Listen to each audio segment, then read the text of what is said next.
Hey guys, sorry about the crappy camera quality.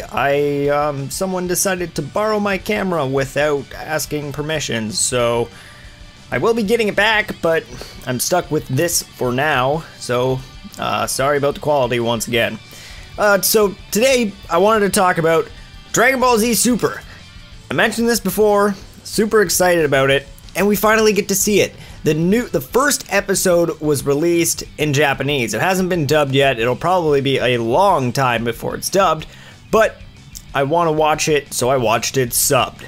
I'm not a huge fan of watching things subbed, but I did it anyways, and I'm glad I did because I really enjoyed it. I know there's plenty of people who are kind of on the fence about it and they're worried about how it's going to be, but I'm really excited that it's kind of gone back to the old Dragon Ball style there was a lot of comedy in it. It wasn't just straight up fighting, but it's the first episode, so there's obviously not going to be really any action yet.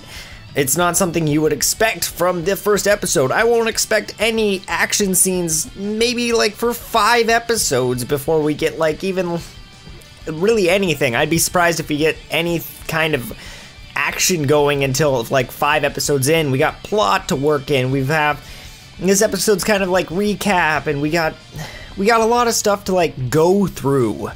So the main thing that the game, I do game stuff way too often, that the show really showed off was the art style. I've loved the recent movies, how they've looked. They've been amazingly animated, and to be able to see the series kind of push forward into the new generation of animation and really show off what that animation studio can do, I love it.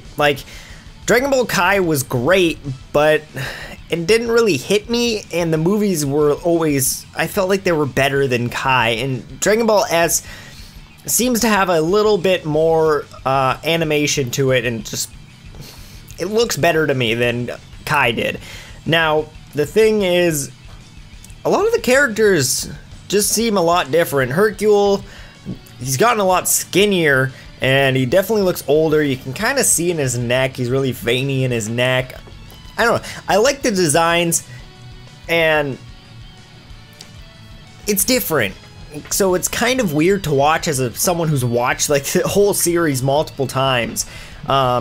I myself am someone who enjoyed GT when I was a kid. Now that I go back and watch it, it's not that great, though the Baby Saga is probably my favorite saga in all of Dragon Ball. Like anything Dragon Ball ever, the Baby Saga is probably my favorite. So it kind of upsets me that this is kind of going to just totally get rid of that canon story arc that really hasn't been canon, but this is definitely just going to get rid of that totally. So it upsets me a little bit, but I'll get over it. I'm more interested to see kind of what the villains are going to be for this series.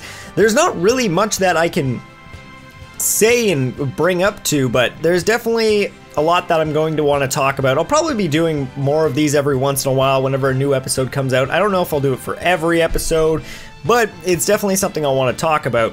I love how the story arc with Goten and Trunks, where they went out and they were trying to find presents for Videl, and I just love how they're still so childish. Like they don't even try to hide the fact that they can fly. They're just out in public flying.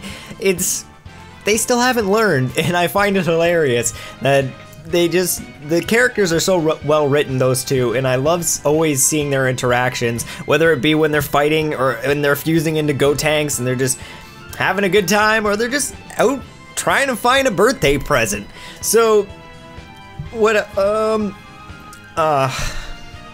the Hercule, he's such a nice guy.